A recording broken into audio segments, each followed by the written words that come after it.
Salut les amis, santé, humour et diversion parfaite, que Dieu vous bénisse et merci de suivi de canal. Violet, symptômes et comment traiter. Le pourpre est un trouble qui présente des ecchymoses et des saignements chez les enfants et les adultes. Aujourd'hui, nous allons découvrir à quoi cette maladie peut être due et comment nous pouvons la traiter.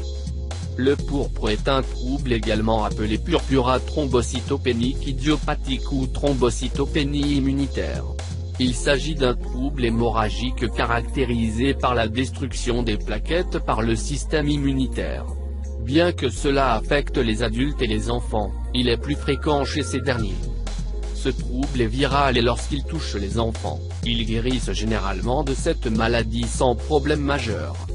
En fait, dans la grande majorité des cas, ils ne doivent subir aucun traitement. Cette situation change lorsque le pourpre affecte les adultes. L'habitude, dans ces cas, est que ce trouble les affecte à long terme et devienne une maladie chronique. Malgré tout, nous verrons aujourd'hui quels symptômes nous signalent que nous souffrons de cette maladie et quels moyens existent actuellement pour traiter efficacement le pourpre. Symptômes de pourpre.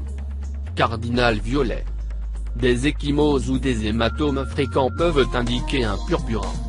Il est très important de garder à l'esprit que, comme d'autres maladies ou troubles, le violet peut être asymptomatique. Selon la personne, les symptômes peuvent apparaître ou non, ce qui sera expliqué ci-dessous. Cardinaux, le fait qu'ils sortent fréquemment et en excès, même sans nous donner un coup, est un signe que nous pouvons souffrir de cette maladie. De plus, sa couleur est toujours violette. Petechia, ce nom fait référence à un sacré qui apparaît à la surface de la peau sous la forme d'une éruption cutanée avec des taches pourpres. Bien qu'ils puissent rester n'importe où dans le corps, il est caractéristique qu'ils apparaissent dans le bas des jambes. Saignements dans les gencives ou le nez. Si nous n'avons pas de problème avec les vaisseaux minces qui nous font saigner du nez ou la gingivite qui fait saigner nos gencives, nous pouvons souffrir d'une thrombocytopénie immunitaire. Sang dans les urines et les matières fécales. Au moment où ce symptôme apparaît, nous devons écarter toute possibilité d'infection d'urine ou de problème dans le côlon. Pour ce faire, effectuer une analyse est essentiel.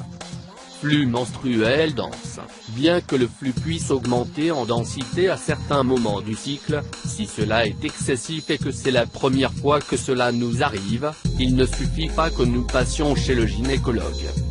Indépendamment de tous ces symptômes qui peuvent être plus ou moins alarmants, en fonction de la fréquence et de la gravité avec lesquels ils apparaissent, il est conseillé de consulter un médecin.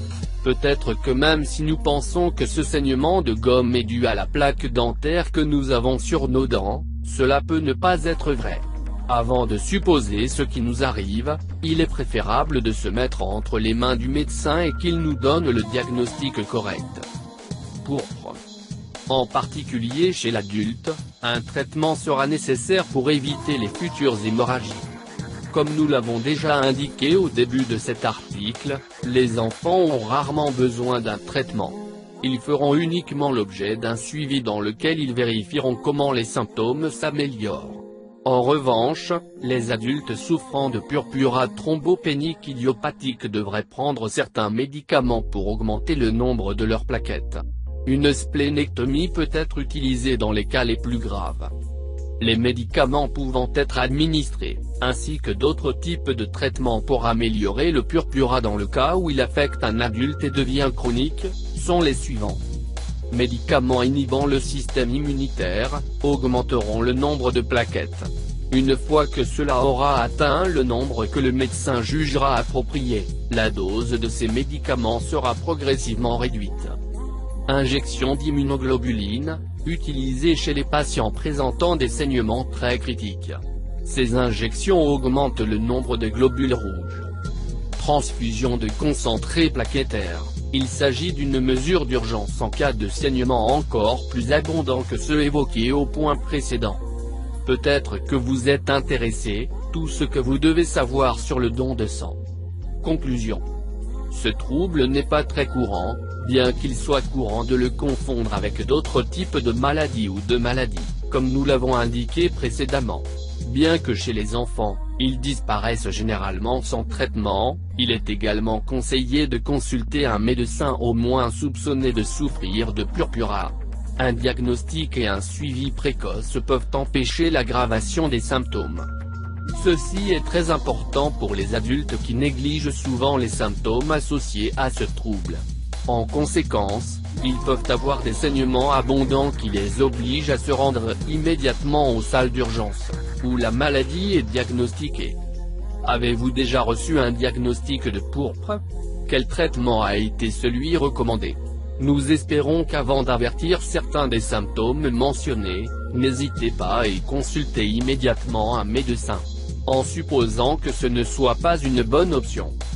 Merci d'avoir regardé cette vidéo et n'oublie pas de les partager pour plus de vidéos, cliquez sur la cloche.